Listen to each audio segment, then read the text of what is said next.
सन्यासी च योगी च न निरग्निर्न चाक्रिय। भगवान ने कहा, जो पुरुष अपने कर्म फल के प्रति अनासक्त है और जो अपने कर्तव्य का पालन करता है, वही सन्यासी और असली योगी है। वो नहीं जो न तो अग्नि जलाता है और न कर्म करता है।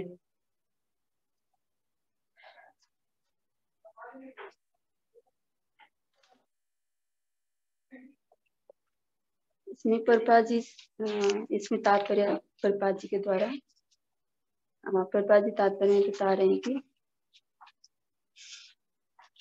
इसमें भगवान बता रहे हैं कि अष्टांग योग पद्धति से मन और इंद्रियों किस तरह से बस में कर सकते हैं, किंतु यहाँ पर श्रील प्रभुपाद बता रहे हैं कि इस तरह कलयुग में अष्टांग योग की विधि से मन और इंद्रियों को बस में करना अत्यंत कठिन है। श्रील प्रभुपाद बता रहे हैं कि कली युग में मन और इंद्रियों को बस में करने का एकमात्र उपाय है, वो हरिनाम लेकर ही हम कर सकते हैं, और कलयुग के हरिनाम और कोई भी उपाय नहीं है। यही और कृष्ण भावना में रहकर कर्म करने से हम इंद्रियों को बस में कर सकते हैं। कृष्ण भावना में कर्म पर हर एक व्यक्ति का कर्तव्य है। और एक यहाँ पर प्रभुपाद जी उदाहरण दे रहे हैं, एक जैसे शरीर के अंग शरीर की अपनी तुष्टि के लिए कार्य नहीं करते, शरीर की तुष्टि के लिए करते हैं। उसी तरह जीव अपनी तुष्टि के लिए नहीं अपितु पर ब्रह्मा के तुष्टि के लिए कार्य करता है, तो वो पूर्ण सन्यासी या पूर्ण योगी माना जाता है। और कृष्ण भावना भावित व्यक्ति बिना किसी स्वार्थ के पर ब्रह्मा को तुष्टि करने के लिए कार्य करता है। वो अपनी स्वार्थ के लिए कोई भी कार्य नहीं करता, और ये सारे कार्य भगवान कृष्ण और गुरु की प्रसन्नता के लिए करता है। वही सन्यासी या पूर्ण योगी है। और चैतन्य महाप्रभु का ये एक श्लोक प्रभुपाद जी यहाँ पर कोट कर रहे हैं, शिक्षाष्टकम का 4.4 श्लोक। जैसे न धनम न जनम न सुंदरी कविता जगदीश कामये मम जन्मनीश्वरी भगवत। ये बताना चाह रहे हैं कि ये मतलब भक्ति के जैसे ये हम फॉलो करते हैं, तो हम कृष्ण भावना भावित में जो व्यक्ति कृष्ण भावना मृत में होता है, वही भगवान की सेवा में या योगी बनता है कि वो सारी इंद्रियों को बस में कर सकता है। उसकी कोई इच्छा नहीं होती कि कोई अच्छी स्त्री या संतान उत्पन्न करने की या अपनी बहुत धन कमाने की कोई और इच्छा नहीं रहती है। उसके सिर्फ भगवान की और गुरु को प्रसन्न करने की वो लक्ष्य होता है। तो ये पहला श्लोक था। और दूसरा श्लोक है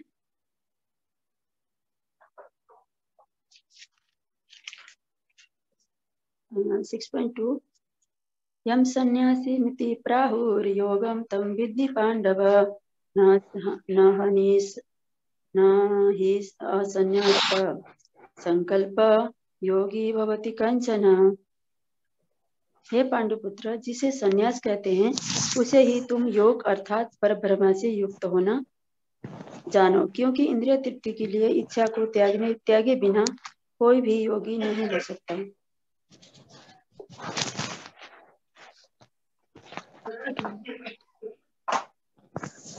इसमें श्रील प्रभुपाद द्वारा यह तात्पर्य है कि पांडु पुत्र से सन्यास कहते हैं।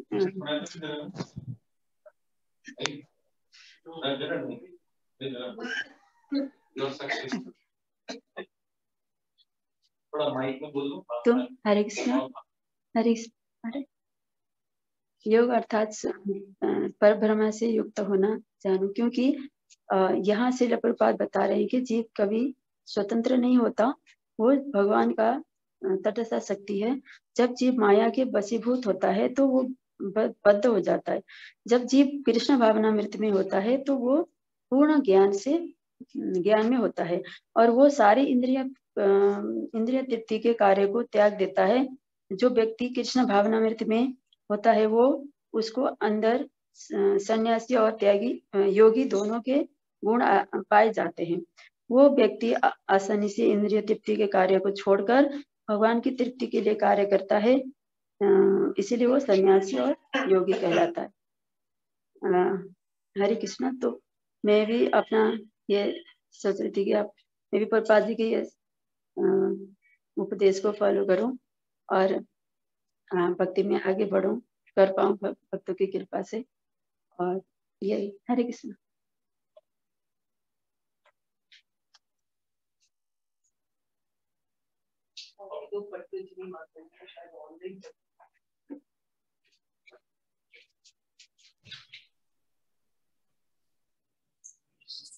ऑनलाइन में पटरजनी माता जी हैं कहीं है? आप करेंगे, पढ़ लीजिए अर्धांगना। हाँ पढ़ लीजिए कोई।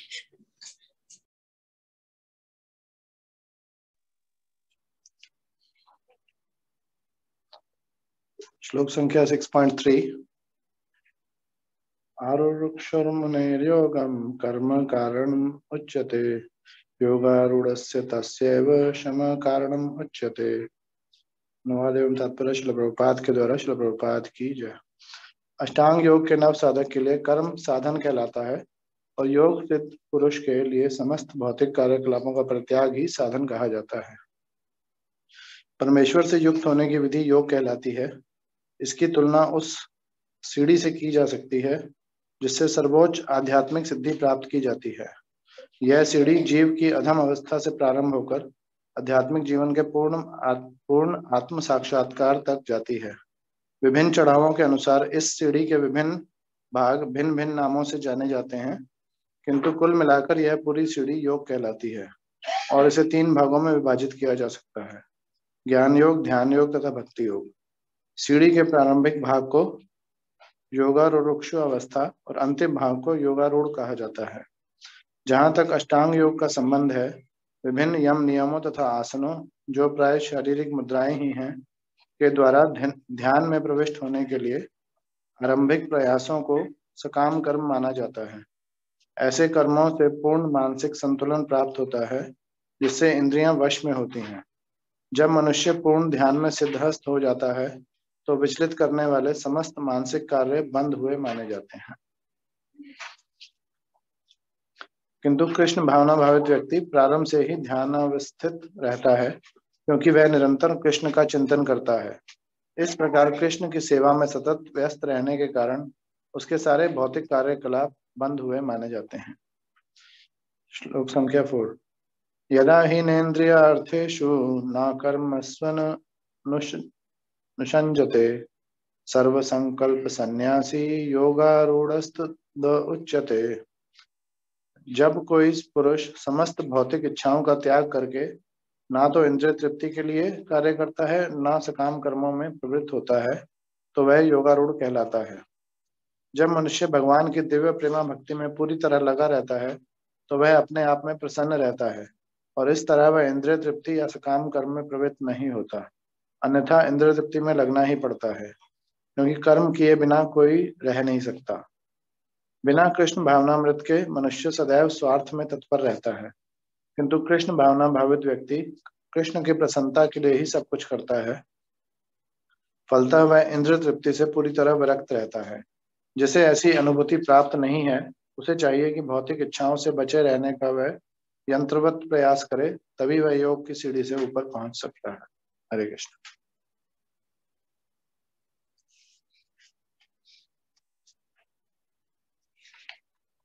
कृष्ण। गुरुवे गौरचंद्राय राधिकाय तदालय कृष्णाय कृष्ण भक्ताय तद्भक्ताय नमो नमः। श्रील प्रभुपाद की जय। 6.5 उद्धरेदात्मानमात्मानं नात्मानमवसादयेत्, आत्मेव ह्यात्मनो बन्धुर् आत्मेव रिपुरात्मनः।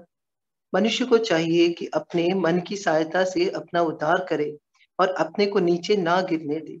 यह मन बद्ध जीव का मित्र भी है और शत्रु भी है। जैसे कि हमने देखा कि इस श्लोक में बार बार आत्मा शब्द का प्रयोग हुआ है। तो यहाँ आत्मा शब्द का अर्थ शरीर, मन तथा आत्मा है। योग पद्धति में मन तथा आत्मा का विशेष महत्व है। पहला फिलॉसफी है इसमें, मन ही योग पद्धति का केंद्र बिंदु है, अतः इस प्रसंग में आत्मा का तात्पर्य मन होता है। योग पद्धति का उद्देश्य मन को रोकना तथा इंद्र विषयों के प्रति आसक्ति से उसे हटाना है। तो यहाँ पे प्रभुपाद जो है अज्ञान को जो है दलदल से कंपेयर कर रहे हैं। अगले सेंटेंस में बताया जा रहा है वह बद्ध जीव को अज्ञान के दलदल से निकाल सके। इस बात पर बल दिया गया है कि मन को इस प्रकार प्रशिक्षित किया जाए कि वह बद्ध जीव को अज्ञान के दलदल से निकाल सके। यहाँ एनोलॉजी प्रभुपाद जो है अज्ञान को दलदल से कंपेयर कर रहे हैं। क्या आप में से किसी को एक्सपीरियंस है लिटरली दलदल में फंसने का? खैर हम सभी लोग जो है भौतिक जीवन में दलदल में ही फंसे हुए हैं, लेकिन लिटरली एक बार जो है मैं दलदल में फंस गई थी। एक बार मैं मेट्रो लेने के लिए नेहरू प्लेस से मेट्रो लेती थी ऑफिस जाते हुए। उसके एक दिन पहले बहुत ज्यादा बारिश हुआ था, तो मैंने सोचा कि ये शॉर्टकट है, नहीं तो कैलाश कॉलोनी से थोड़ा दूर पड़ता है, तो मैं वहां से गई। तो थोड़ा सा सूखा सा लग रहा था, मैंने सोचा इसको मैं पार कर लूंगी।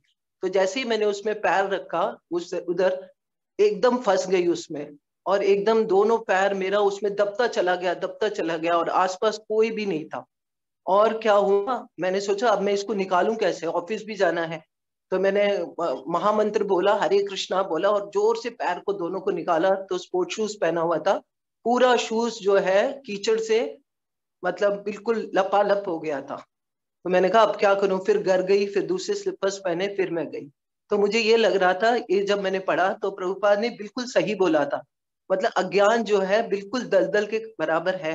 ये एक ऐसा विशिष्ट सर्कल है जो हमें एकदम इसमें भौतिक जगत में जो ये जो छपल सुख है, जिसको हम सुख समझते हैं और इसी में फंसे रहते हैं, इसमें से बाहर हम तभी निकल सकते हैं। उस टाइम जब मैं दलदल में फंस रही थी तो वहां आसपास कोई भी नहीं था, तो अगर कोई होता तो मेरा हाथ पकड़ के बाहर खींचता। तो गुरु भी हमें यही काम करते हैं, जो हम भौतिक जगत में इस दलदल में फंसे हुए हैं, तो गुरु जो है हमारा हाथ पकड़ के इस दलदल से बाहर निकालते हैं। तो आगे हम देखते हैं, अगला फिलॉसफी है, इस जगत में मनुष्य मन तथा इंद्रियों द्वारा प्रभावित होता है। वास्तव में शुद्ध आत्मा इस संसार में इसलिए फंसा हुआ है क्योंकि मन मिथ्या अहंकार में लगकर प्रकृति के ऊपर प्रभुत्व जताना चाहता है। मन को मिथ्या अहंकार से बचाने के लिए प्रभुपाद कहते हैं कि हमें मन को ट्रेनिंग देना चाहिए कि वो प्रकृति के तड़क बड़क यानी इंद्रिय विषयों से आकृष्ट होकर अपने को पतित नहीं बनाए। अपने को विरत करने का सर्वोत्कृष्ट साधन यही है कि मन को सदैव कृष्ण भावनामृत में निरत रखा जाए। अमृत बिंदु उपनिषद में भी कहा गया है कि मन ही मनुष्य के बंधन का और मोक्ष का भी कारण है। तो इसमें श्रीमद् भागवत के 5वें स्कंद के 11वें अध्याय के 17वें श्लोक में जड़ भरत जो है राजा रहुगण को आध्यात्मिक शिक्षा देते हुए ये कहते हैं कि अनियंत्रित मन जीव का सबसे बड़ा दुश्मन है। अगर हम इस मन को इधर उधर भटकने देते हैं तो धीरे धीरे यह मन प्रबल बनकर हमारी शुद्ध आत्मा पर जीत हासिल कर लेता है। फिर यह मन हमारे संवैधानिक स्थिति जो कि भगवान का दास का है उस पर पर्दा डाल देता है।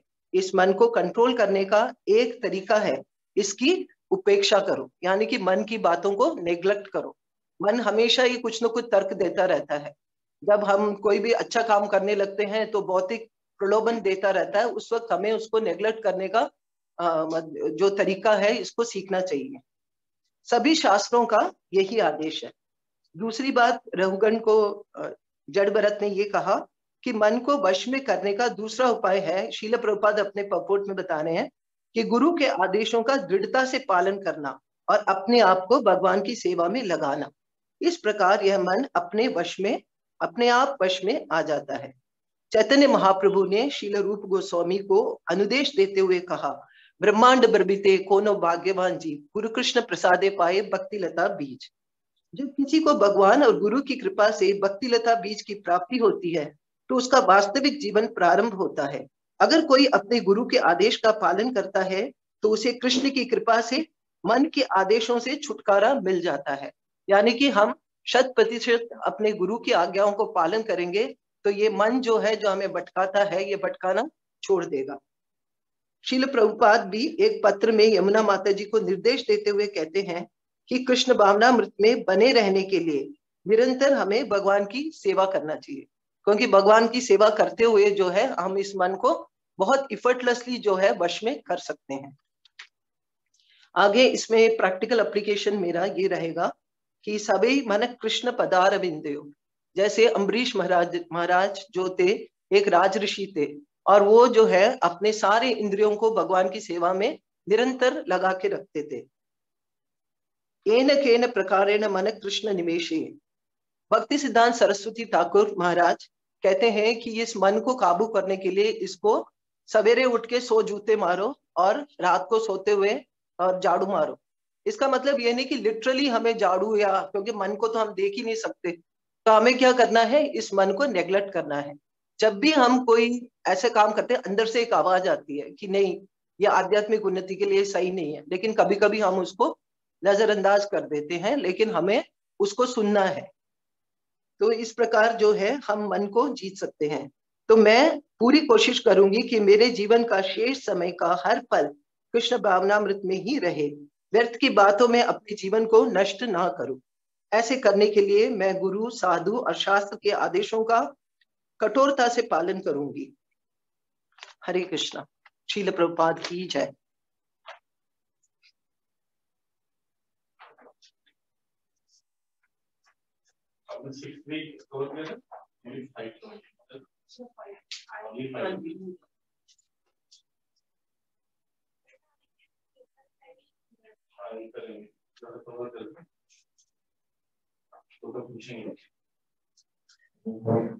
क्या है कौन श्लोक का बोला याद है?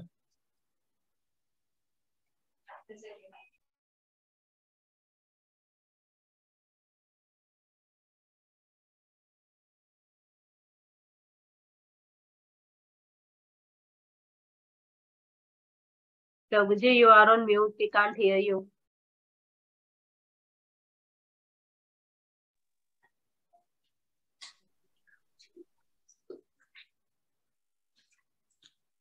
जाइंट व्हील दिखा, झूला होता है, उसमें डरते और हंसते भी लोग, वही है।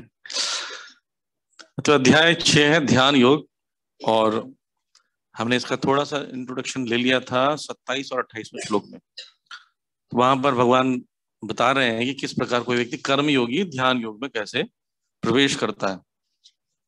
और यहाँ पर सबसे पहले उन्होंने ज्ञान योग जो कि 4th चैप्टर था, और कर्म योग, कृष्ण भावनामृत कर्म योग, ये दोनों योग को मिलाकर या इससे आदमी प्यूरिफाइड होकर जब स्टेज में आता, विश्वनाथ चक्रवर्ती ठाकुर कह रहे हैं और बलदेव विद्याभूषण भी कह रहे हैं कि जब व्यक्ति कर्म योगी प्यूरिफाइड हो जाता कर्म योग से, तब वो इस स्टेज में ध्यान योग में प्रवेश कर सकता है।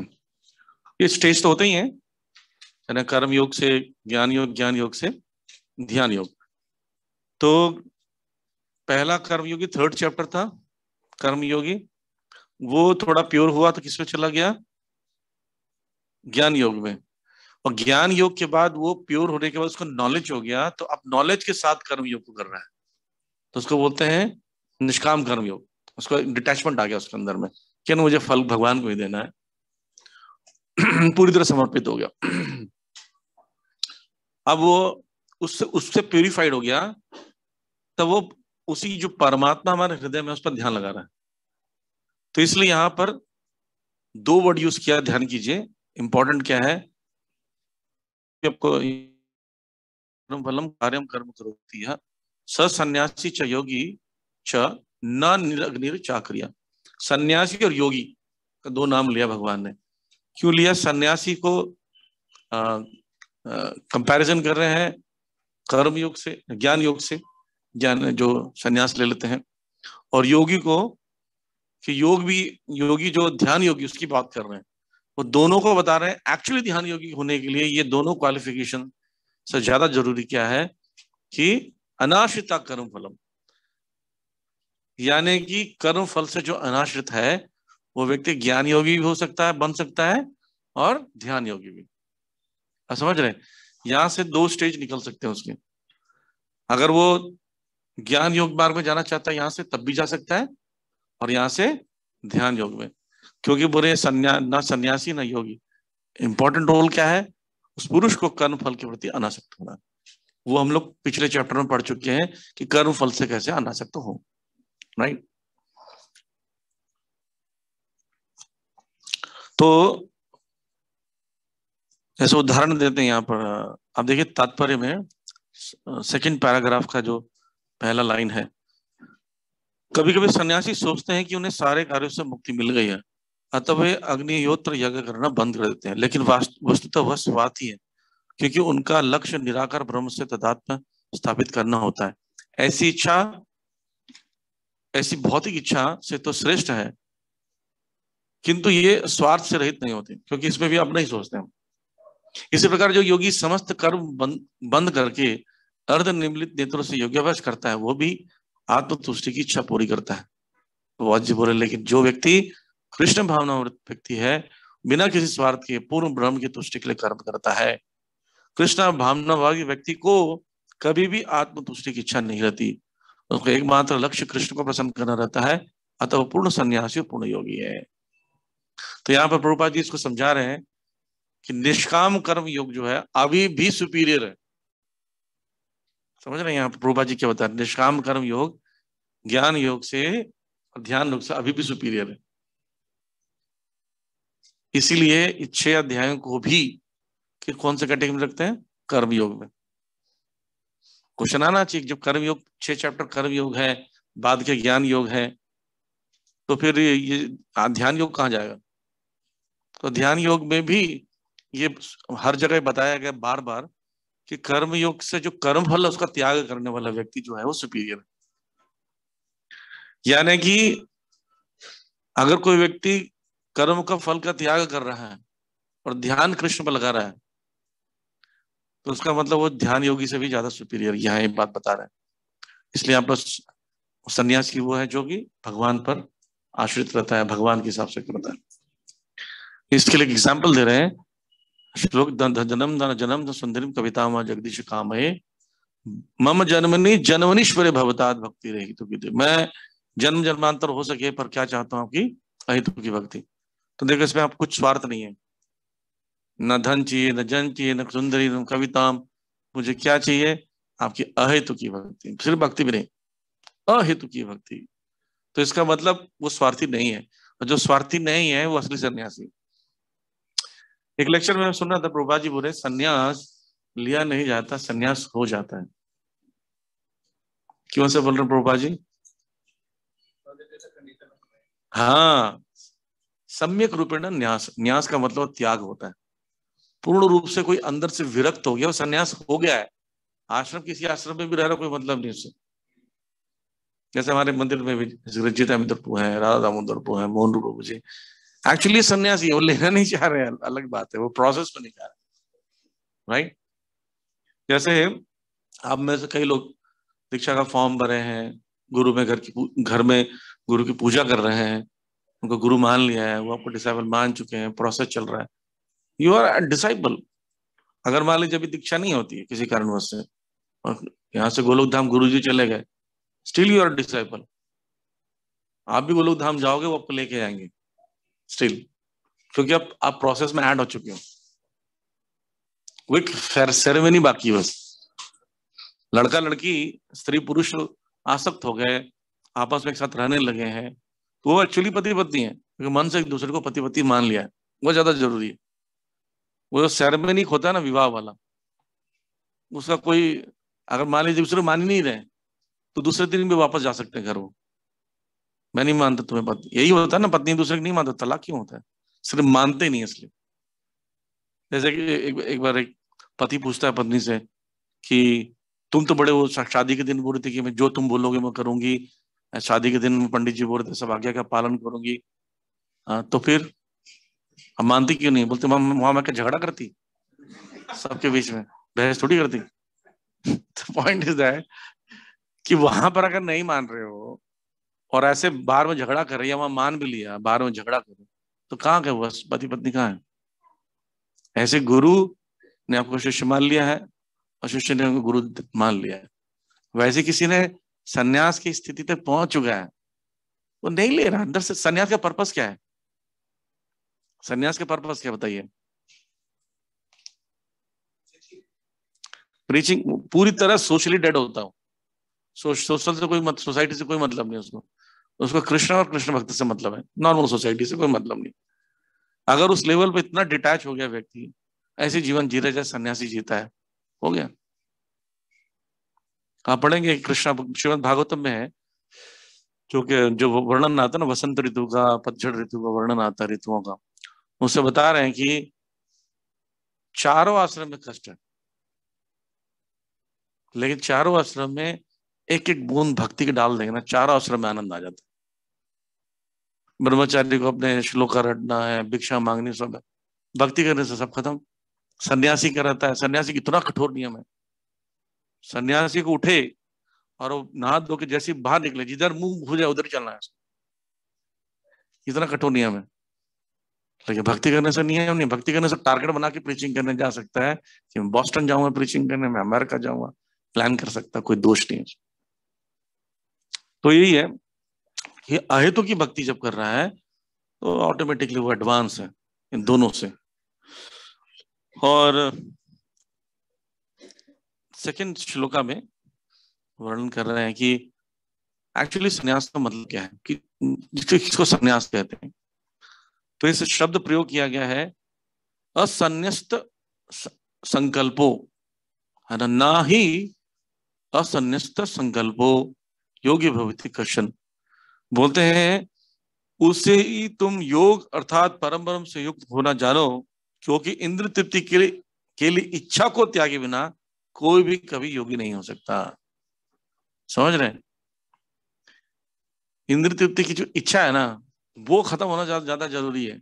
आश्रम जरूरी नहीं है। कोई सन्यास आश्रम में चला गया और उसकी इंद्र तृप्ति की इच्छा खत्म नहीं हुई, याद है हम थर्ड चैप्टर में पढ़े तो क्या बोलते हैं उसको? मिथ्याचार समाचार। मिथ्याचारी है। अब यहाँ पर आ गया, उस मिथ्याचारी का स्टेज कैसे बढ़ गया? निष्काम कर्मियों कर्म फल भगवान को दे रहा है, तो अब उसको बोल रहे हैं वो अब सन्यासी माना जाएगा। अब वो सन्यासी की योग है क्योंकि इंद्र तृप्ति की इच्छा खत्म होगी, राइट? तो इसलिए यहाँ बोल रहे हैं ना ही असन्यस्त संकल्पो। अगर वो संकल्प ही नहीं, आत्म तृप्ति की इच्छा है तो फिर वो नहीं हो सकता। या इंद्र तृप्ति की इच्छा होनी चाहिए या नहीं होनी चाहिए, उसकी क्या इच्छा होना चाहिए? भगवान की संतुष्टि, इंद्र की संतुष्टि के लिए। जैसे अब देखिए तात्पर्य में प्रभुपाद जी लिख रहे हैं लगभग 8-9 लाइन के बाद, किंतु कृष्ण भावना भावित व्यक्ति को तो ऐसे किसी भी वस्तु में अपनी इंद्र लगाने का अवसर नहीं मिलता जो कृष्ण के निमित्त ना हो। फलतः कृष्ण भावना भावित व्यक्ति सन्यासी तथा योगी साथ साथ होता है। देख रहे हैं यहाँ पे फिर से प्रमाण दे रहे हैं कि वो कृष्ण भावना भावित व्यक्ति है वो ज्यादा सुपीरियर है सन्यासी से और योगी से। आगे लाइन देखिए, ज्ञान तथा इंद्र निग्रह योग के ये दोनों प्रयोजन कृष्ण भावनामृत द्वारा स्वतः पूर्ण हो जाते हैं। यदि मनुष्य स्वार्थ का त्याग नहीं कर पाता तो ज्ञान योग व्यर्थ रहते हैं। ओके, एक क्वेश्चन है, आप लोग से शायद पहले पूछा होगा, थोड़ा आंसर भी दिया होगा। जिसको आंसर पता है वो बताना, जो लोग ब्रेन को टैक्स करेंगे उन लोग के लिए, कि ध्यान योगी जो होता है वो ध्यान योग का कंप्लीट करने के बाद कहाँ जाता है? सुना है प्रश्न? किसको आंसर पता है? 3 लोग, आपको 4। मैंने बताया आंसर क्लास में। अच्छा, ज्ञान योगी कहाँ जाता है? कौन? ज्ञान योगी तो पता है, ब्रह्म ज्योति। ध्यान योगी कहाँ जाता है? जो परमात्मा का ध्यान करता है अपने हृदय में, व्यक्ति कहाँ जाता है? बताइए, हाथ खड़ा कीजिए। हाँ,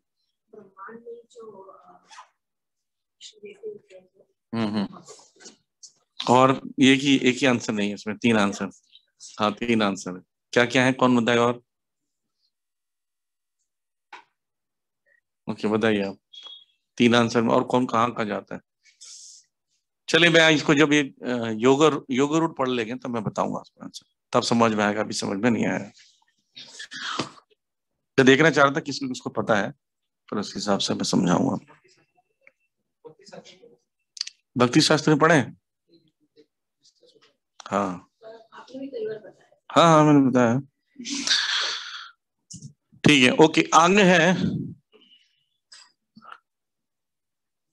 श्लोक नंबर 3 और 4 जो है बेसिकली इसमें बताया जा रहा है योग रुरुक्ष और योगारूढ़ क्या है। अष्टांग योग के 2 प्रकार होते हैं, 2 स्टेजेस होते हैं। आरुरुक्ष मुने योगम कर्म कारण उच्यते, योगारूढ़स्य तस्यैव शम कारण उच्यते। अष्टांग योग के 9 साधक के लिए कर्म साधन कहलाता है और योग सिद्धि पुरुष के लिए समस्त भौतिक कार्यकलापों का परित्यागी साधन कहा जाता है। तो आरुरुक्ष का मतलब हो गया शुरू के 5 स्टेजेस, यम नियम आसन प्राणायाम प्रत्याहार, ये स्टेज हो गए, 5 स्टेज हो गए। इसको बोलते हैं आरुरुक्ष या रुरुक्ष, योग रुरुक्ष कहते हैं, योग रुरुक्ष। और बाद के जो 3 है वो क्या है, योग रूढ़। शब्द समझ में आ रहा है? इसमें लिखा है ऑलरेडी, योग लगा दो, योग रुरुक्ष और योग आरूढ़।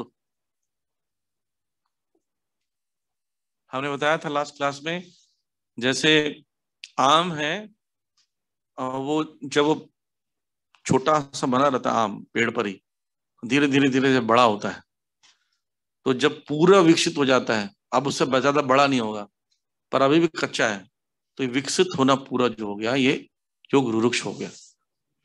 अब ये जब पक रहा है, पकने की स्टेज शुरू हो गई और पूरा पक जाए, उसमें मिठास आ जाए, इसको बोलते हैं योगारूढ़। ठीक, कोई आम है पर उसके 2 स्टेजेस है, आम 2 नहीं है, एक स्टेज पहला, दूसरा स्टेज दूसरे में है। तो पहले वाले का पर्पस क्या है, ग्रो करना, आम के केस में तो ग्रो करके बढ़ना है। और दूसरे वाले के पर्पस में क्या है, उसमें रस मिठास लेकर आना, जो उसका आम का बेसिक पर्पस है।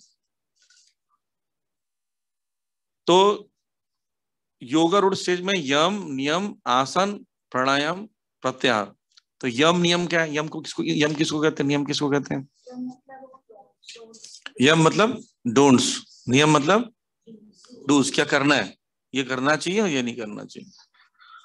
तो उसको बहुत सारी चीज नियम करने पड़ते हैं, ये मत दिखो, मत करो, स्वच्छ रखो, अपने बाल पर ध्यान मत दो। जो योगी होते हैं उनके बाल क्यों बड़े रहते हैं, बाल बढ़ाते नहीं है, वो उस पर ध्यान नहीं देते, वो जानबूझ के लंबे लंबे बालों पे पेड़ों का जो दूध रहता है वो मिक्स कर लेते हैं ताकि जटा बन जाए। जटा बन जाता है क्या, फैला नहीं रहेगा, नहीं तो हवा आ रही है फैल रहा है, खुद ही आंखों पे आ जा रहा है, नाक में घुस रहा है, तो क्या होगा, कैसे भोजन करेगा वो। तो वो जटा बना के लपेट लेते हैं ताकि उसमें मेंटेनेंस की जरूरत ना हो, है ना। जिसके पास बिल्कुल तो खाली बैठे हो, सेविंग कर लो, बाल छोटे रख लो, स्वच्छ रहो। तो वो लोग जो योगी होते हैं वो लोग क्या करते हैं, समय पूरा ध्यान उसी में लगे रहता है, यम नियम में, तो इतना ध्यान नहीं देते। और जैसे हम लोग यहाँ पर क्यों करते हैं, इस्कॉन में क्यों होता है हेडशिप करना सब कुछ, क्योंकि प्रीचिंग भी करनी है। यहाँ कर कोई लेके जाएगा पूरा अपना वेश जटाधारी तो पहले तो लोग भाग जाएंगे घबरा के, कौन आ गया। तो ये हो गया यम नियम। आसन, आसन किसके लिए? हाँ, शरीर के लिए। आसन सिर्फ पोस्चर से नहीं है, आसन का बेसिक पर्पस होता है कि शरीर में जितनी भी चीजें, कोई व्याधियां ना हो, योगी उसमें पारंगत हो जाता है, एक्सपर्ट हो जाता है, शरीर की कोई बीमारी नहीं होती। अब बीमार है तो नहीं कर पाएगा ये अष्टांग योग ना। तो कम से कम 300 से ज्यादा आसन होते हैं एक्चुअली, हमें तो पता नहीं है, हमें तो 4-5 बाबा जी बता दिए हैं, रामदेव, तो उसी से संतुष्ट हम लोग। 300 से ज्यादा कुछ होती है, वो सारी आसनों को करता है और शरीर को एकदम स्वस्थ रखता है। फिर आता प्राणायाम। प्राणायाम में क्या है, श्वास की क्रियाओं को नियंत्रित करना। हमारे जो शरीर में 5 वायु है और 5 उपवायु है, सेकेंडरी एयर्स है, जैसे छींक के लिए, सांस जमाई लेने के लिए, ये भी सब सांस अलग होते हैं, ये भी वायु का काम करती है। तो पढ़ेंगे आगे, वो भी है, उन वायुओं को कंट्रोल करता है। और उससे क्या होता है, 5 वायु, प्रमुख वायु, उदान, समान, व्यान, उड़ान, ये सब जो है, और प्राण, ये सब बैलेंस हो जाता है शरीर में। ये सब बैलेंस हो जाने से उसको ना फूड की जरूरत नहीं पड़ती। जिसका शरीर ये सब बहुत अच्छा बैलेंस है, उसको बाहर से कुछ एनर्जी की जरूरत नहीं पड़ती। हाँ, जब इस स्टेज में पहुंच जाता है, अब उसका काम है इंद्रिय कंट्रोल, शरीर स्वस्थ, भूख की जरूरत नहीं, खाने की जरूरत नहीं। अब प्रत्याहार आता है, प्रति आहार, आहार से डिटैच होना। अब आहार बोले, खा तो पहले नहीं रहा है, फिर प्रत्याहार बोलने का मतलब क्या है? नहीं, सारी इंद्रियों के इंद्र विषयों से दूर। आंख के लिए दृश्य, कान के लिए ध्वनि, नाक के लिए सुगंध, जीवा के लिए स्वाद, ये सब चीजों को त्याग देता है। जैसी स्टेज के, आप जैसे बोलते हो ना कि कोई स्टेज है, तो इसका मतलब वो प्रोसेस को ट्रेवल करके आता, राइट? जैसे बोले कोई 9th क्लास में है, तो 9th क्लास एडमिशन लिया है या एंड होने वाला है, ये देखना पड़ेगा। 10th क्लास में चला गया मतलब 9th क्लास के 1 साल को ट्रेवल किया। तो मैं अगर ये बोलता हूँ कोई प्रत्याहार की स्टेज पे है, इसका मतलब प्रत्याहार या तो शुरू कर रहा है या चल रहा है या अंतिम में। पर जैसे ही बोलता हूँ कि नहीं, प्रत्याहार के ऊपर जो स्थिति आ गई है, अगला स्टेज आ गया ना, प्रत्याहार कंप्लीट हो गया, कहीं स्टार्ट हुआ था, और वो प्रत्याहार की स्टेज की मैं हूं, ये सब बोलता हूं, तो प्राणायाम का स्टार्टिंग और एंड हो चुका है, वो भी प्रोसेस।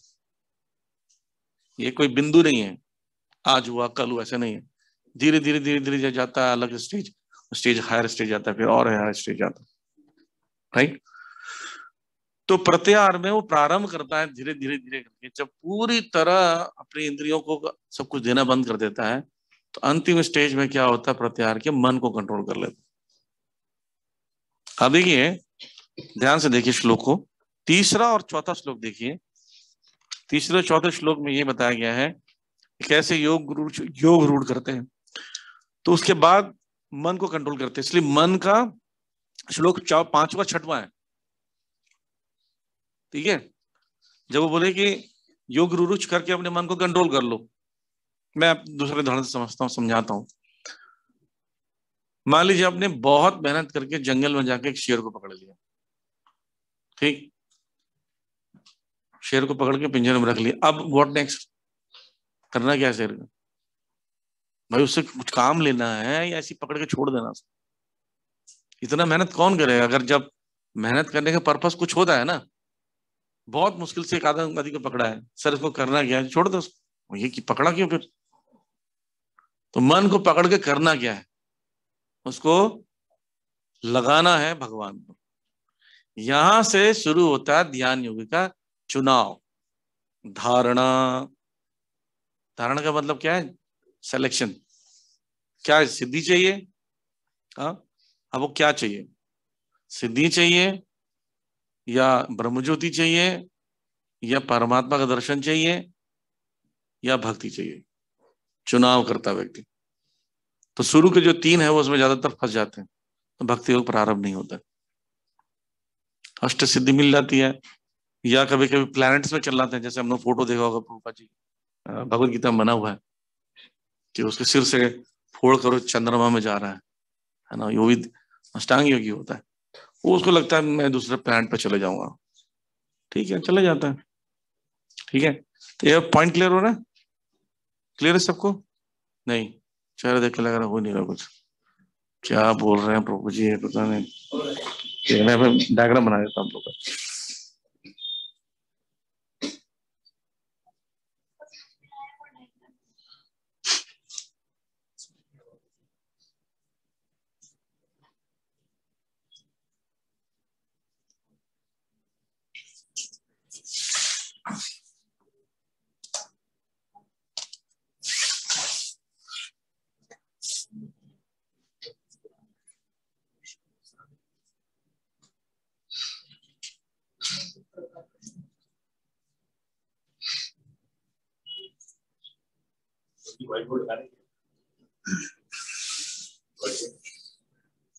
नहीं नहीं, फेस में बना रहा दिखेगा, लगाया नहीं है।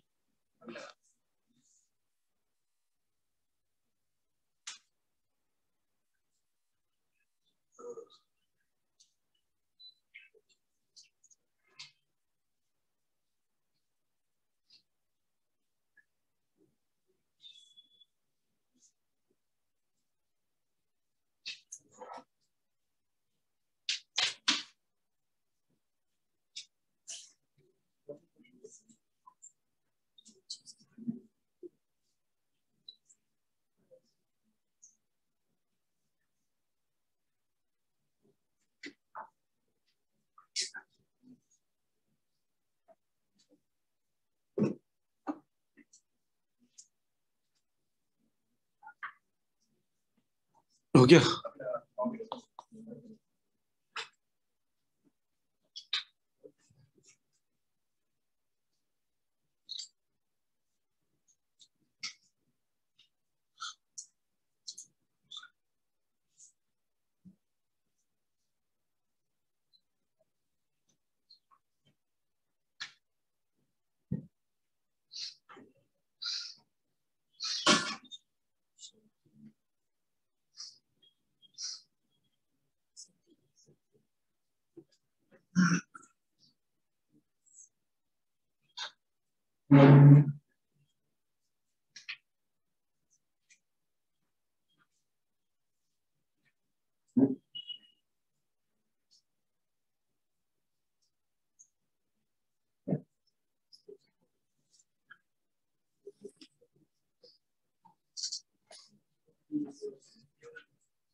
सैमसंग करके होगा, सैमसंग में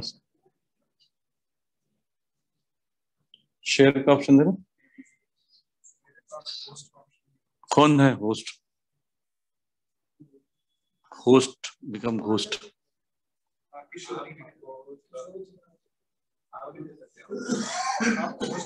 किशोरी माता जी मुझे होस्ट बना दिए, मुझे होस्ट उस पर बनाइए, सैमसंग वाले को, सैमसंग वाले को बनाइए माता जी, सैमसंग एसएमएस।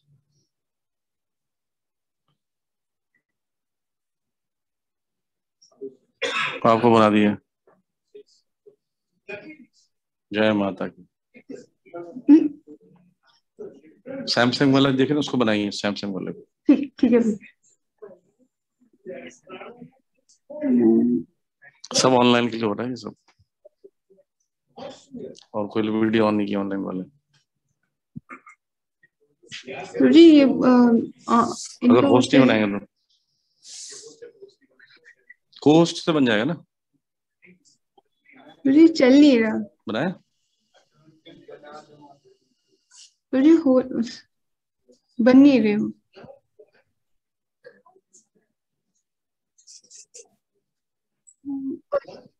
माता जी मल्टीपल रेसिपिएंट्स कैन शेयर वो वाला ऑप्शन भी कर सकते हैं, उससे फिर शेयर कर पाएंगे शायद। जहाँ पे शेयर आपके वहां पर एक एरो आ रहा होगा, शेयर पे। हाँ शेयर स्क्रीन जहाँ पर लिखा होता है वहां पर एक एरो आता है। आपको शेयर करना है माता जी, आप सैमसंग वाले को होस्ट बनाइए, को होस्ट बनाइए। प्रभु जी मैं उसको वो खुल नहीं रहा उनका ना, मैं कर रही हूँ पर हो नहीं रहा उनका। आई डोंट नो, उनको को होस्ट बना रही हूँ पर मैंने पद्मलोचन प्रभु को होस्ट बना दीजिए। अच्छा ठीक है, पद्मलोचन प्रभु काम, मैं पद्मलोचन प्रभु को होस्ट बना देती हूँ। ये खुल नहीं रहा, पता नहीं क्या हुआ है, मुझे स्टिल हो गया है। हरे कृष्णा। श्लोका भी पढ़ना, कितने प्रार्थनाएं देखो लोग, ये सब आप लोग के कारण हो रहा है। प्रार्थनाएं कर रहे हैं, हे भगवान शेर शेर चली ना, शेर नहीं चला कहीं श्लोका ना पूछ ले। आओ प्रबंधा माता जी को लोग खुद आज छोड़ेंगे भी नहीं, याद दिला देती हमेशा। नहीं मैं आज पूछूंगा ना जरूर, भले 9 बज जाए।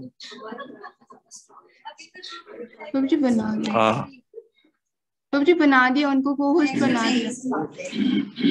हरे कृष्ण, प्रभु जी उनको को होस्ट बना दिया। क्या हो रहा है? बना दिया। चलिए, तो उनको भी लाभ हो जाएगा उल्टा, अगर हो भी ज्यादा तो। एनीवे, बना दिए।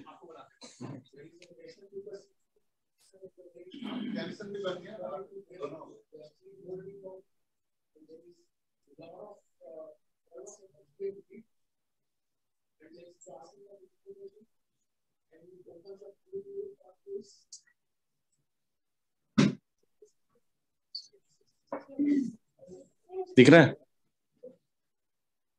यस। यम नियम आसन प्राणायाम प्रत्याहार। प्रत्याहार के बाद ये जो स्टेज है इसको बोलते हैं योग रुरुक्ष। ठीक, योग रुरुक्ष के बाद जो होता है, ये जो जहां स्टार्ट हो रहा है, इस स्टेज को कहते हैं धारणा।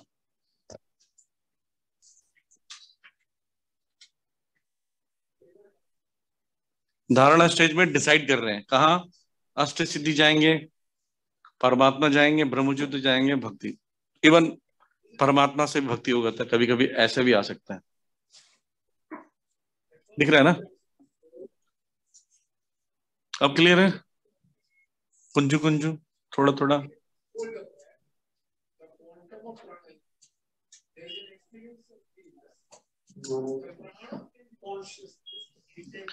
और उसके बाद धारणा, ध्यान, समाधि, इसको कहते हैं योग रूढ़।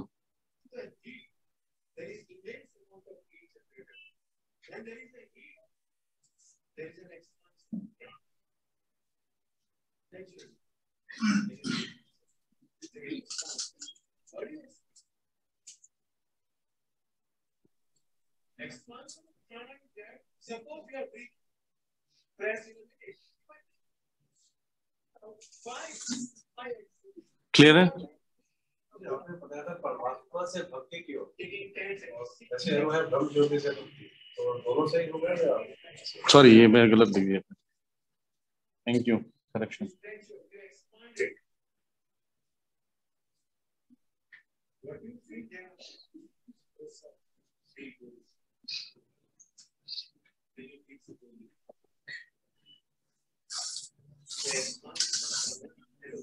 मैं बस थोड़ा समझा देता हूँ, फिर ये आगे का मन वाला डिस्कस करेंगे। तो जब वो व्यक्ति प्रत्याहार के पास जाता है तो यहाँ पर इस स्टेज में क्या होता है, उसका मन कंट्रोल में है। अब मन को अष्ट सिद्धि में लगाएगा तो अष्ट सिद्धि मिल जाएगी, मन को लगाएगा परमात्मा में, परमात्मा मिल जाएंगे, मन को ब्रह्म ज्योति तो ब्रह्म ज्योति मिलेंगे, और मन को डायरेक्ट भक्ति में भी लगाता तो लग सकता है यहाँ से। इसलिए हर स्टेज से ना भक्ति निकलने का रास्ता है, भक्ति हो जाने का।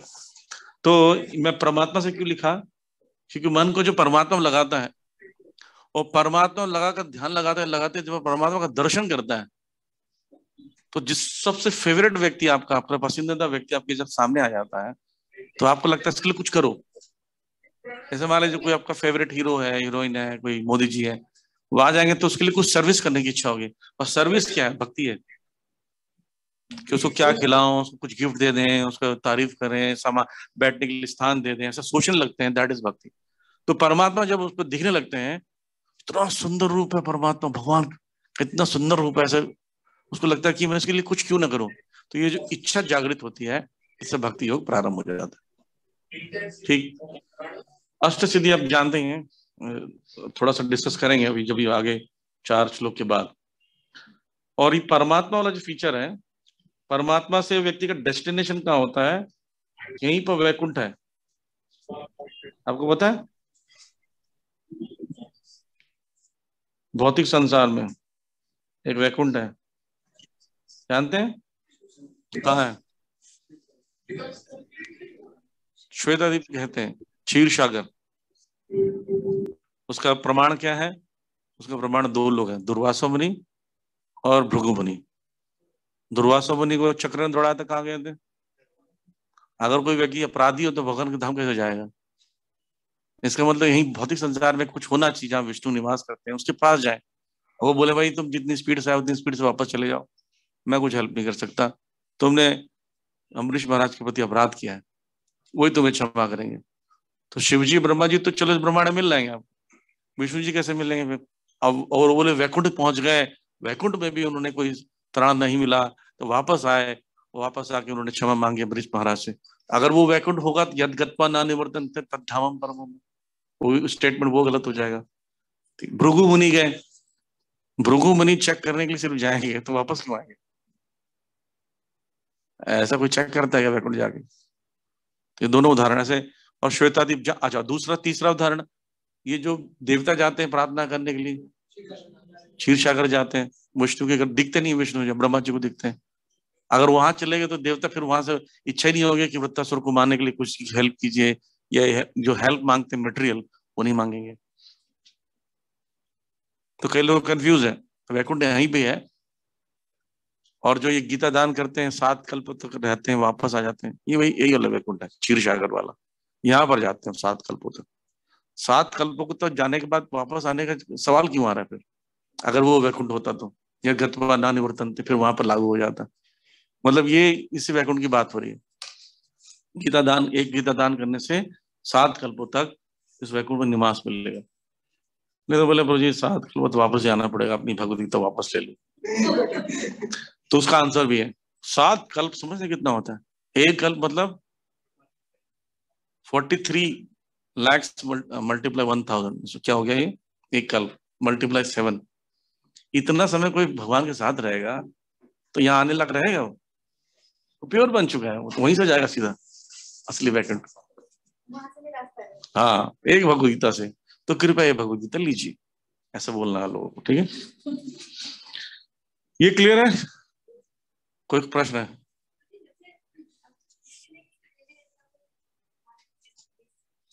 अष्ट सिद्धि के लिए नहीं, भगवान का ध्यान करो। हाँ हाँ, ध्यान योग में कोई भी योग शब्द आया ना तो भगवान का ही ध्यान करेंगे। योग मतलब भगवान है, बाकी सब कांड बोलेगा तो वो दूसरे हो जाता। हाँ, भगवान की ज्योति का, विष्णु के शरीर से ज्योति निकलती है ना, उन्हीं को ध्यान करते हैं, ब्रह्म ज्योति का। होता है तो ये ऑलरेडी नॉलेज। हाँ, यही तो समस्या है, इसलिए आत्म साक्षात्कार पर्याप्त नहीं है, ज्ञान होना पर्याप्त नहीं है। इसलिए भी तो देखा है बड़े बड़े योगी का पतन हो जाता है, ज्ञान होना पर्याप्त नहीं होता है, भक्ति होना, टेस्ट डेवलप करना ज्यादा जरूरी है। एक्चुअली क्या है, ज्यादातर लोग ये सोचते हैं कि अपने आप को आत्मा मान लेना पर्याप्त नहीं है। आपके अंदर भगवान के प्रति रस, टेस्ट उत्पन्न हो जाएगा, रति उत्पन्न हो जाएगी, तब जाकर आप सुरक्षित हैं। अदरवाइज निष्ठा के स्टेज से क्यों गिर जाते हैं लोग? निष्ठा के नीचे स्टेज से भी गिर जाओगे आप। लेकिन जब आपको व्रति जागृत हो जाएगी, रुचि जागृत हो जाएगी भगवान पर, तब नहीं गिरेंगे आप। इसलिए तो ज्ञानी भी गिर जाते हैं। विश्वामित्र जी हैं, ध्यान योगी गिर गए, ज्ञान नहीं था उनको, बताओ। पूर्ण ज्ञान था तभी तो 10,000 साल तक किए। तो ज्ञान होना पर्याप्त नहीं, टेस्ट डेवलप होना जरूरी है भगवान के चरणों में, जो अब तक हुआ नहीं हमारे पास। और कोई प्रश्न? हाँ मतलब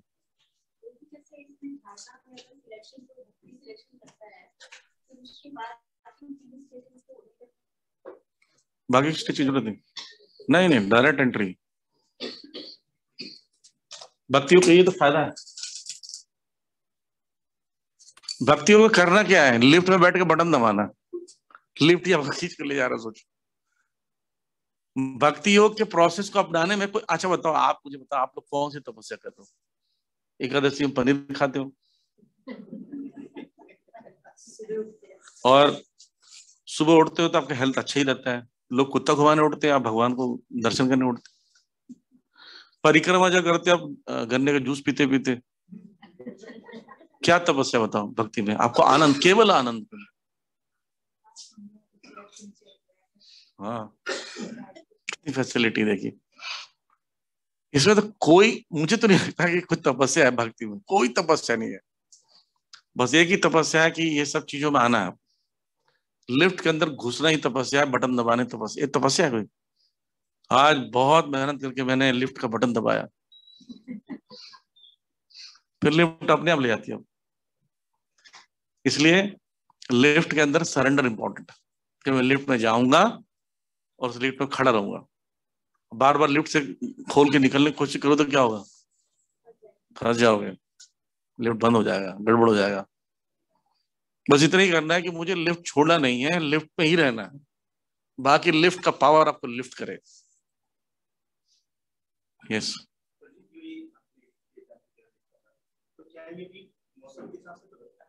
लिफ्ट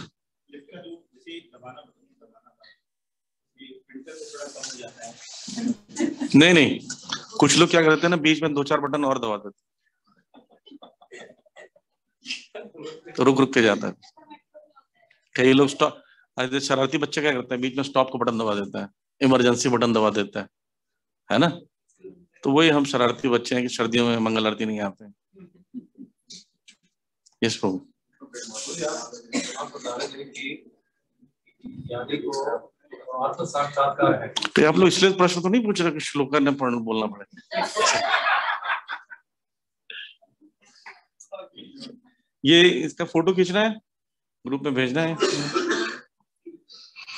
खींच लीजिए, या वो ऑलरेडी स्क्रीनशॉट में आ रहा है, कर लिए?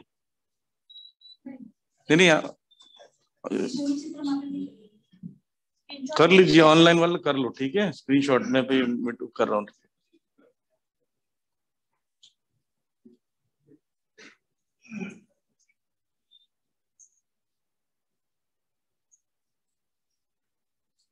ठीक है, यस प्रभु जी पूछिए प्रश्न। हरे कृष्ण। आत्म साक्षात्कार है, वह आत्मा है और ये ब्रह्म ज्योति है, क्योंकि भगवान की ज्योति है। उसको तो ये आभास है कि ये एक पर्सन है भगवान, और भक्ति नहीं करता, या वो पर्सन है ही नहीं, उसका इंटरेस्ट नहीं। पर्सन।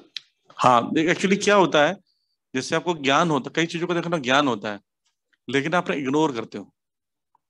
जैसे ब्रह्म ज्योति वाले का समस्या क्या है, वो उसका कॉन्सेप्ट क्लियर नहीं, वो सोचता है ब्रह्म ज्योति ही भगवान बनते, राइट? ब्रह्म ज्योति जो ज्योति है, ब्रह्म है, वो एक मानुष्यम तनुआश्रिता, मनुष्य का शरीर धारण करके आते, लीला करते हैं, फिर ब्रह्म ज्योति में चले जाएंगे। ये उनका कंफ्यूजन है। मानते तो है पर उसको सुप्रिय मानते हैं। जैसे अक्षरधाम है, वो बोलते हैं कि जैसे हम लोग गोलोकधाम ऊपर बोलते हैं ना, वो बोलते हैं अक्षरधाम ऊपर है, उनका गोलोकधाम नीचे है। समस्या है, तो मिसकंसेप्शन है, इसलिए इसको मेंटल स्पेकुलेशन प्रभुपाद जी बोलते हैं, मनोधर्म में जीते हूँ। वो ज्ञान बताओगे ना तो उसको वैसे ही पढ़ेंगे। जैसे हम अपने हमारे रिलेशन में भी कभी कभी होता है ना, आप कुछ एक्सप्लेन करते हो तो समझता कुछ और व्यक्ति। जैसे मैं कोई बात बता रहा हूँ, एक क्लास में 60 स्टूडेंट होते हैं, टीचर पढ़ाता है एक ही चीज है, सबको अलग अलग समझ में आता है। कोई टॉपर बन जाता है और कोई ऐसे पीछे से जहाज उड़ाता रहता है। ऐसी वो नॉलेज एक ही रहता है, पर ब्रह्म ज्योति वाला उस कंसेप्शन ऐसे लेता है कि नहीं नहीं नहीं, ब्रह्म ज्योति सुपीरियर है, उससे निकलता है, तो ब्रह्म ज्योति का ध्यान लगाऊंगा। ये समस्या। ओके, तो फिर हम लोग श्लोक शुरू करते हैं। हरे कृष्ण बाबू जी, दंडवत प्रणाम। ठीक है, किसको किसको याद है 11 के 11 श्लोक? हाँ, ऐसे ऐसे मत, ऐसे खड़ा करो, 1 2 3 4 5, इधर पूरा साफ है। 2 9 याद है, ठीक है। मैं थोड़ा रैंडम रैपिड फायर क्वेश्चन करूंगा श्लोका का। मैं श्लोक नंबर बोलूंगा, हाथ खड़ा करना, फिर जिसको बोलूंगा वो बोलेगा, ठीक है? इससे थोड़ा आप लोगों को भी मन में भय भी रहेगा, और साथ साथ में जिसको याद है उसको अचानक से याद आ जाएगा। Okay, 2.7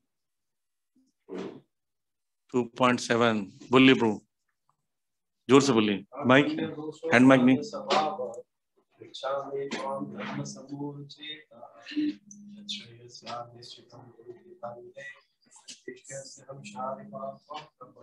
very good. और कौन हाथ खड़ा दिया?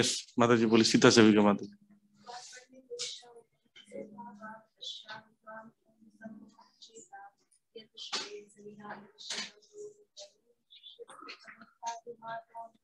टू 259। कई लोग पता नहीं चला ये है कौन सा लोग। 259 याद क्यों नहीं आ रहा? कुछ कौन सा है 259? कौन सा है? विषया विनिवर्तन। अब हाथ खड़ा होगा सबका, खड़ा कीजिए। बोलिए, आप बोलिए वैष्णवी माता जी।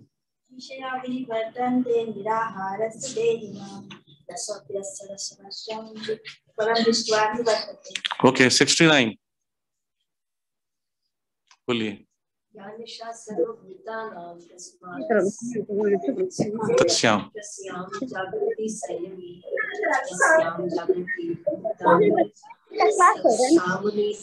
शानिशा। ओके 62 and 63 श्रुतिप्रिया माता जी।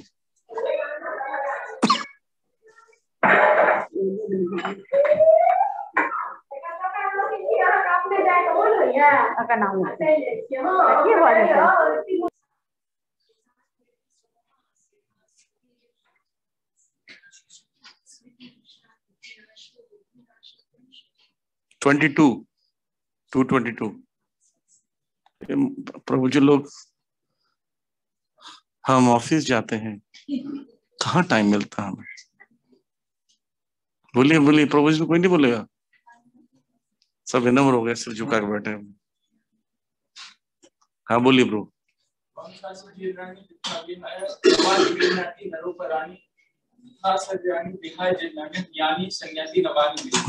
ये भी वेरी गुड। बोलिए 2.20 तरुण प्रभु। तो पूरे में अभी आया हूँ। हाँ कौन बोलेगा? सत्यवती माता बोलिए।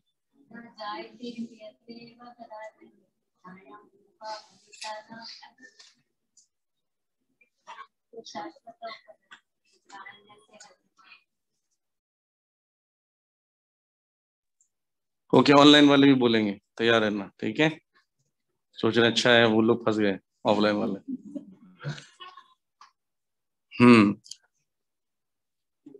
सरल वाले बोलते हैं 2.13 ऑनलाइन। ऑनलाइन कोई नहीं, वीडियो ऑफ हो गया।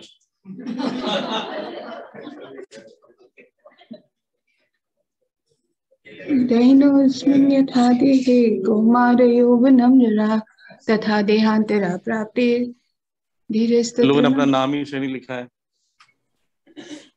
मेरा नाम किशोरी माता जी बोलिए। दैनोऽस्मिन् यथा देहे कौमार यौवनं जरा तथा देहांतरा प्राप्ते धीरेस्तत्र न मुह्यते।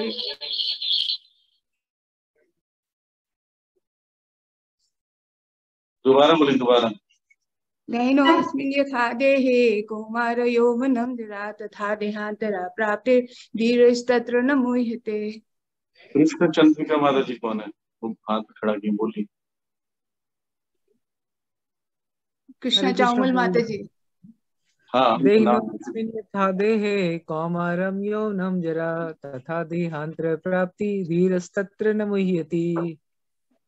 ओके अब 47 जो सबसे ज्यादा महाभारत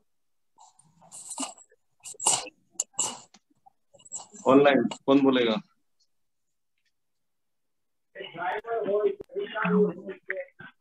कर्मण्येवाधिकारस्ति मा फलेषु कदाचन मा कर्मफल हेतुर्भूर्मार्तो संगीयस्य कर्मणि। ओके अब बढ़िया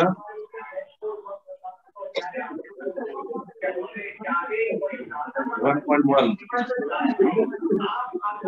कौन बोलेगा? अब तो बोलो। भगवान अच्छा, अपने से कौन महाप्रसादी गोविंद बोलेंगे?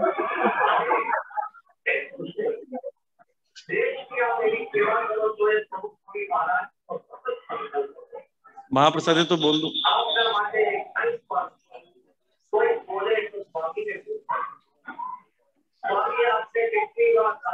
चलिए, जो महाप्रसाद है सही बोल देगा ना उसको लड्डू दूंगा। महाप्रसाद गोविंद में बहुत सारा गड़बड़ बोलते हैं, है ना? क्या गड़बड़ बोलते हैं, कौन बताएगा? जन्माष्टमी को बताएंगे। हाँ, नाम और ब्राह्मणी। नमो ब्रह्मणी नहीं है, नमो नहीं है, नाम और ब्रह्म। ब्रह्म पे, भगवान पर, नाम पर जिसको विश्वास नहीं है, महाप्रसाद पे विश्वास नहीं है। ओके, तो हम लोग अगली बार इसको पढ़ेंगे 3, 4, 5, 6 में थोड़ा एक्सप्लेन करूंगा मैं, ठीक है? और हाँ, 6 से अलग है। और आप लोग को चैप्टर 3 का श्लोक याद करके आना है। तो श्लोक उच्चारण करा दूं?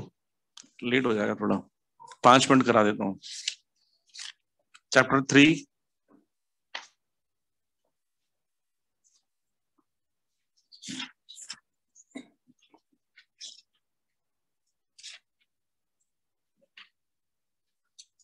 13 3 13 क्या है मेरा, सब कुछ है तेरा, याद रखना।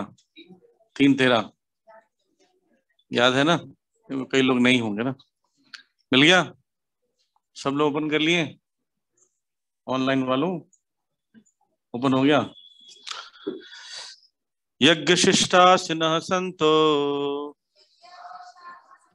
मुच्यन्ते सर्व किल्बिषैः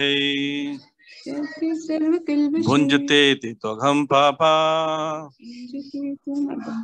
ये पचन्ति आत्मकारणा। यहाँ पर पापा का मतलब है पापी जन, ठीक है? ये बहुत इंपॉर्टेंट शब्द था। भगवान के भक्त सभी प्रकार के पापों से मुक्त हो जाते हैं, क्योंकि वही यज्ञ में अर्पित किए भोजन को ही खाते हैं। अन्य लोग जो अपने इंद्रिय सुख के लिए भोजन बनाते हैं निश्चित रूप से पाप खाते हैं। 14 अन्नाद् भवन्ति भूतानि पर्जन्यादन्न संभवः यज्ञाद् भवति पर्जन्यो यज्ञः कर्म समुद्भवः। सारे प्राणी अन्न पर आश्रित हैं। जो वर्षा से उत्पन्न होता है, वर्षा यज्ञ संपन्न करने से होती है, और यज्ञ नियत कर्म से उत्पन्न होता है। इसके बाद कौन सा था? 321 यदि आचरति श्रेष्ठ तत्तदेव तरो जनः स यत् प्रमाणं कुरुते लोकस्तत् अनुवर्तते। 27 प्रकृतेः क्रियमाणानि गुणैः कर्माणि सर्वशः अहंकार विमूढ़ात्मा कर्तारमिति मन्यते। फिर 37 श्री भगवान उवाच कामेश क्रोध एषा रजोगुण समुद्भवः महाशनो महापाप्मा विद्येनं इह वैरिणम्।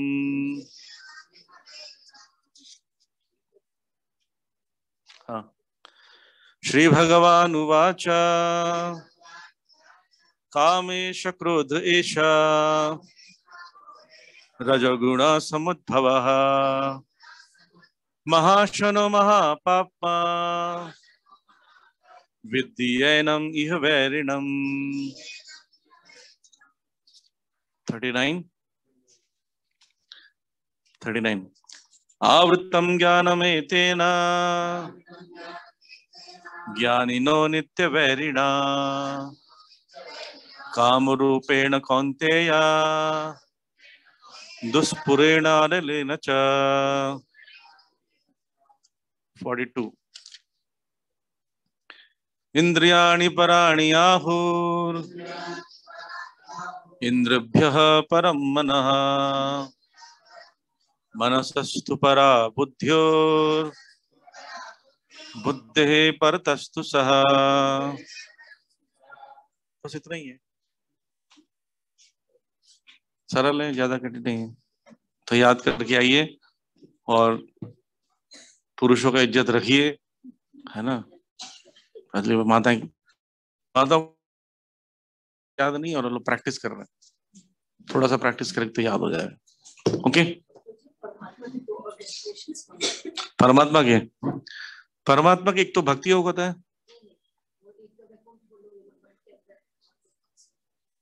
कि परमात्मा का 3 नहीं है, जो मन को योगी का 3 होता है।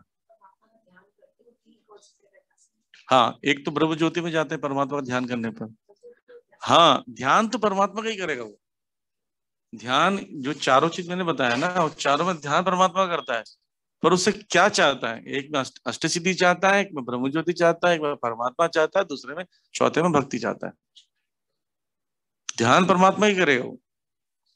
लेकिन उसके जैसे किसी भगवान के पास आते हैं, कुछ लोग भक्ति मांगते हैं, कुछ लोग संपत्ति मांगते हैं, कुछ लोग अपनी दरिद्रता को उड़ाने के लिए या बीमारी को उड़ाने के लिए मांगते हैं। केंद्र बिंदु ध्यान परमात्मा ही करेगा, पर उसकी डिमांड अलग अलग। तो जो भक्ति को मांगने चाहता है वो भक्ति से वहीं निकल जाता है, वो आगे तो जाने की जरूरत नहीं है। लेकिन जब वो मन को परमात्मा लगाकर डिमांड के साथ में पैरेलल में रखता है कि मुझे अष्ट सिद्धि चाहिए, तो योग पूरा होने पर उसका अष्ट सिद्धि प्राप्त हो जाती है। ये समस्या।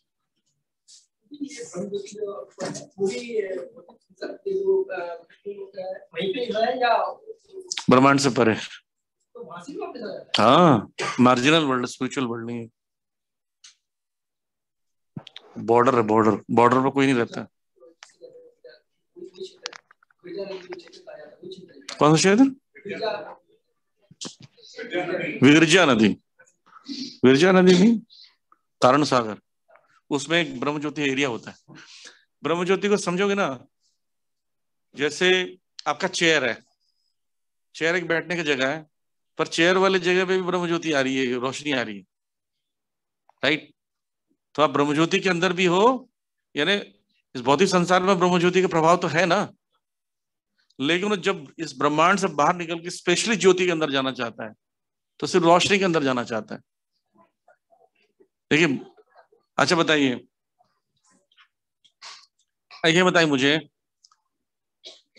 कि वैकुंठ में ब्रह्म ज्योति है कि नहीं? है ना। गोलोक धाम है कि नहीं? वही तो, उसी से तो रोशनी होती है सब कुछ। तो ब्रह्म ज्योति सब जगह में मिलेगी, बस एक जगह नहीं, भौतिक संसार में जहां मिडिल वर्ल्ड, वहां पर रोशनी नहीं, अंधकार है, बाकी सब जगह है। तो वो विरजा रिवर में जाना चाहता है या कारण सागर में जाना चाहता है या ब्रह्म ज्योति में जाना, चॉइस करता है। तो ब्रह्म ज्योति जब प्रवेश कर जाता है तो वो उसी एरिया में ही रहता है, कोई एक पर्टिकुलर एरिया नहीं है। ब्रह्म ज्योति व्याप्त, जैसे कमरे में बोलूंगा रोशनी में घुसो, कहाँ घुसोगे आप? पर रोशनी में घुसने के लिए रोशनी जैसा रूप धारण करके आत्मा के रूप में चले जाते। मैं बोलूंगा ना एक लाइट को पकड़ो, तब बोले कौन सा लाइट को पकड़ो, तब पूछोगे। मान लीजिए सारे लाइट एक वैकुंठ है, नरसिंह वैकुंठ है, वामन वैकुंठ है, तब पूछूंगा कौन सा वैकुंठ जाऊं प्रभु जी, वामन वाला, नरसिंह वाला, कहाँ भेजना चाहते? तब आपका चुनाव होगा। लेकिन रोशनी तो सब जगह है, सारी ब्रह्म ज्योति है। ठीक है, ध्यान परमात्मा पर ही करेगा, but he can ask for हाँ हाँ, परमात्मा को ही उसी पर ही ध्यान लगाता है, उन्हीं को प्राप्त करना चाहता है, तब वो श्वेताद्वीप में जाता है। आगे क्या होगा? नहीं, कुछ नहीं होगा, यही रहेगा। यही तो, इसीलिए तो परमात्मा ध्यान योगी और ब्रह्म ज्योति दोनों को अस्वीकार कर दिया गया, कि लाभ ही नहीं हुआ कुछ। इतना मेहनत करके आप यहीं यहीं घूम रहे हो। देखो, परमात्मा गोलोक धाम में नहीं, वैकुंठ में नहीं है परमात्मा। परमात्मा फीचर है ही नहीं गोलोक धाम में, किसी के हृदय में परमात्मा नहीं है। परमात्मा कब आते हैं? जब आप भगवान को भूलते हो। याद देना, जहां फॉरगेटफुलनेस है वहीं पर परमात्मा हृदय में रहेंगे। जब आप 24 घंटा भगवान को याद करते रहते हो, 24 घंटा देखते रहते हो, और परमात्मा को क्या जरूरत है? जरूरत ही नहीं। इसका मतलब गोलोक धाम नहीं जा रहे हो, फिर फेल हो गया सिस्टम।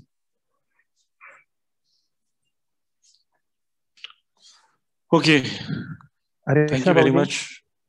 भगवद गीता की जय। निताई गौर प्रेमानंदे।